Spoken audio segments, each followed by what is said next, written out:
Hello everyone, मैं विनया आप सभी का मेरे चैनल में स्वागत करती हूँ। तो जन्माष्टमी अभी आने ही वाली है, तो आज हम जन्माष्टमी और दही हांडी स्पेशल प्रसाद की रेसिपीज़ देखने वाले हैं। तो चलिए फिर रेसिपी को शुरुआत करते हैं।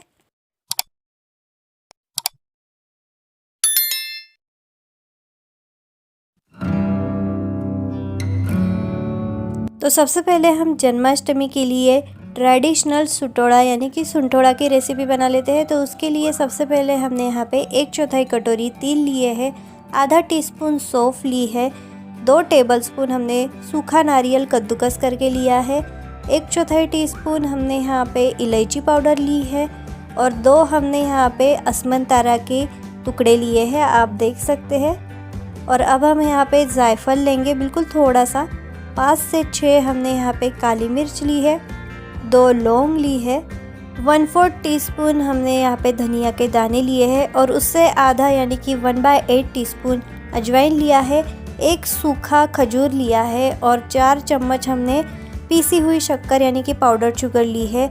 आप इसकी जगह पे 2 चम्मच नॉर्मल शक्कर का भी इस्तेमाल कर सकते हैं। तो ये थी हमारी सुटोड़ा यानी कि सुंठोड़ा बनाने के लिए सारी चीज़ें।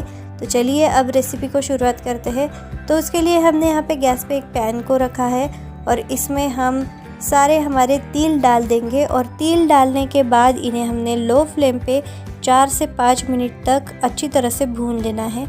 इसका कलर जो है वो हल्का सा ब्राउन होना चाहिए। तो तिल को हमने अच्छी तरह से गोल्डन ब्राउन होने तक भून लिया है। अब हम इसे एक प्लेट में निकाल लेते हैं और इसी पैन में हम लौंग, काली मिर्च और जायफल को भी भून लेते हैं। अगर आप यहाँ पे इलायची पाउडर की जगह इलायची इस्तेमाल करने वाले हैं तो 2 से 3 इलायची को आप इसी के साथ भून लीजिएगा। तो 4 से 5 मिनट हम सारी चीज़ों को भून लेंगे और उसके बाद हमें इन्हें भी प्लेट में निकाल लेना है। सारी चीज़ों को हमें लो फ्लेम पे ही भून लेना है।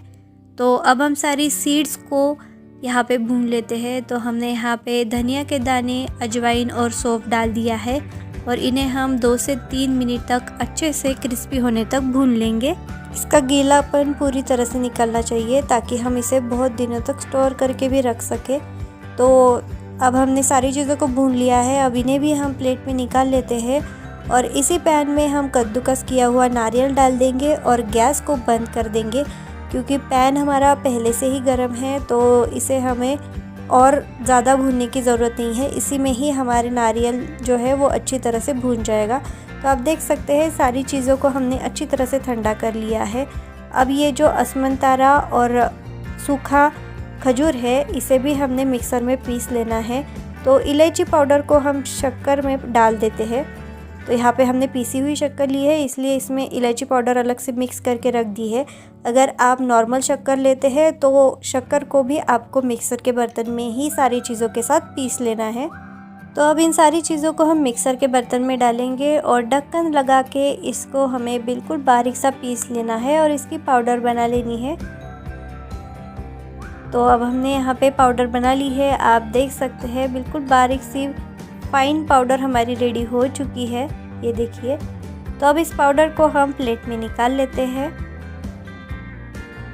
और प्लेट में निकालने के बाद हमने जो पीसी हुई शक्कर और इलायची पाउडर मिक्स करके रखी है उन्हें हम इसमें डाल देंगे और उसके बाद पैन में जो हमने कद्दूकस किया हुआ नारियल सेक लिया था उसे भी हम इसमें डालेंगे और सारी चीज़ों को मिक्स कर लेंगे।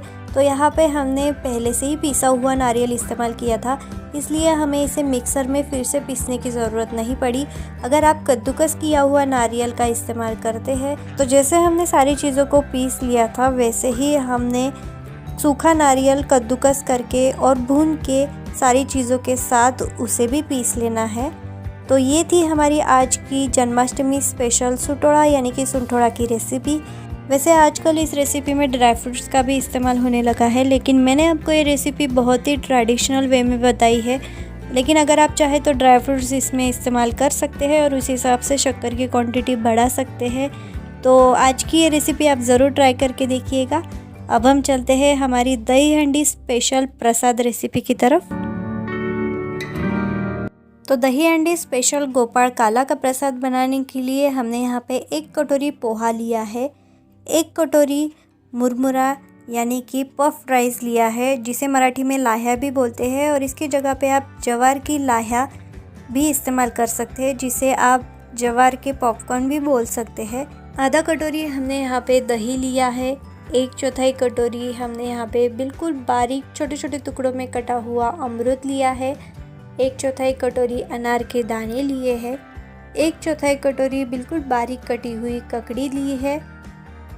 ढेर सारा बारीक कटा हुआ धनिया लिया है। 1/4 कटोरी भीगी हुई चने की दाल ली है।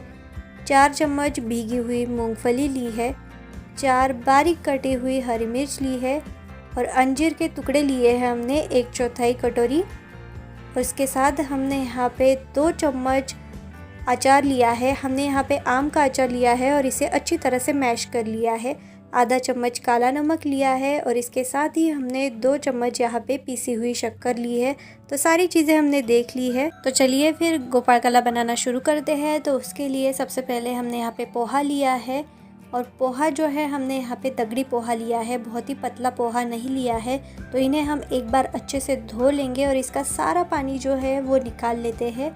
और सारा पानी निकालने के बाद हम इसमें दही डाल देंगे और दही को हमने पोहा के साथ अच्छी तरह से मिक्स कर लेना है और उसके बाद हम इसे साइड में रख देते हैं। तब तक हम बाकी चीज़ों को मिक्स कर लेते हैं। तो उसके लिए हमने यहाँ पे एक बाउल लिया है। अब इस बाउल में हम सारे फ्रूट्स जो है वो डाल देंगे। मेरे पास जो फ्रूट्स अवेलेबल थे वो सारे मैंने यहाँ पे इस्तेमाल किए हैं। आप अपने हिसाब से जो फ्रूट आपको पसंद है वो इसमें इस्तेमाल कर सकते हैं। तो हमने यहाँ पे अमरूद, अनार के दाने, बारीक कटी हुई ककड़ी, धनिया के पत्ते भी डाल दिए हैं। तो अब हम यहाँ पे जो दाल और मूंगफली डाल रहे हैं तो इन्हें हमने 3 से 4 घंटे अच्छे से भिगो लिया है। तो अगर आप जल्दी इसे भिगोना चाहते हैं तो आप गर्म पानी में इसे भिगो लीजिएगा, तो 1 से 2 घंटे में ये भीग जाएंगे। अब हरी मिर्च और अंजीर को डालने के बाद हम इसमें डालेंगे पीसी हुई शक्कर, काला नमक, आम का अचार। तो आम के अचार के जगह पे आप नींबू का अचार भी इस्तेमाल कर सकते हैं और अगर आप चाहें तो इसे मिक्सर में पीस के भी इस्तेमाल कर सकते हैं। तो सारी चीज़ों को हम अच्छी तरह से मिक्स कर लेंगे। तो सारी चीज़ें मिक्स हो चुकी है और जो दही और पोहा हमने भिगो के रखा था वो भी अच्छी तरह से भीग चुका है, आप देख सकते हैं। तो इसे भी हम इस मिक्सचर में डाल देंगे और उसके बाद हम इसमें मुरमुरा डाल देंगे और इन सारी चीज़ों को अच्छे से मिक्स कर लेंगे। ये सारी चीज़ें मिक्स हो जाए तो हमारा गोपाल काला जो है वो रेडी हो जाएगा। तो आप देख सकते हैं कि गोपाल काला हमने अच्छे से मिक्स कर लिया है और ये बिल्कुल रेडी हो चुका है। बस गोपाल काला बनाते वक्त एक चीज़ ध्यान में रखिएगा कि जब आपको भोग चढ़ाना है या फिर आपको गोपाल काला खाना है तभी आप सारी चीज़ों को मिक्स कर लीजिएगा। तब तक आप सारी चीज़ें काट के रेडी कर लीजिएगा, लेकिन बस इसे मिक्स मत कीजिएगा, वरना अगर आप इसे पहले से ही मिक्स करके रखेंगे तो 3-4 घंटे में गोपाल काला जो है वो थोड़ा सा सूख जाता है, थोड़ा सा ड्राई पड़ जाता है। तो बस ये चीज़ आपको ध्यान में रखनी है। और आप गोपाल काला जो है उसे रेगुलर नाश्ते में भी खा सकते हैं। ये बहुत ही यम्मी लगता है और हेल्दी भी है बिल्कुल। इसमें हमने तेल का इस्तेमाल बिल्कुल नहीं किया है। तो इस रेसिपी को आप ज़रूर ट्राई कीजिएगा। तो चलिए फिर दोनों रेसिपीज़ तो रेडी हो चुकी है। अब हम इन्हें एक प्लेट में सर्व कर लेते हैं। तो सबसे पहले हम सुटोड़ा को सर्व करेंगे और उसके बाद गोपाल काला को। अब गोपाल काला सर्व करने के बाद हमारे कान्हा जी का जो फेवरेट भोग है यानी कि माखन मिश्री, उसे भी हम इसके साथ सर्व करेंगे। और उसके बाद तीनों चीज़ों के ऊपर हम एक एक तुलसी का पत्ता रख देंगे। अब हमारे गोपाल काला को गार्निश करने के लिए हम इसके ऊपर थोड़े से अनारदाने और बारीक कटा हुआ धनिया डाल देंगे और इसके ऊपर भी तुलसी का पत्ता रख देंगे।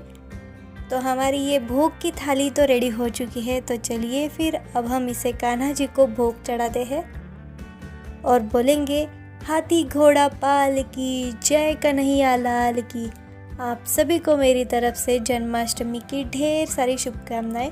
तो आज की ये दोनों भोग की रेसिपी आपको कैसी लगी ये मुझे कमेंट में ज़रूर बताइएगा। वीडियो देखने के लिए आप सभी का बहुत बहुत शुक्रिया।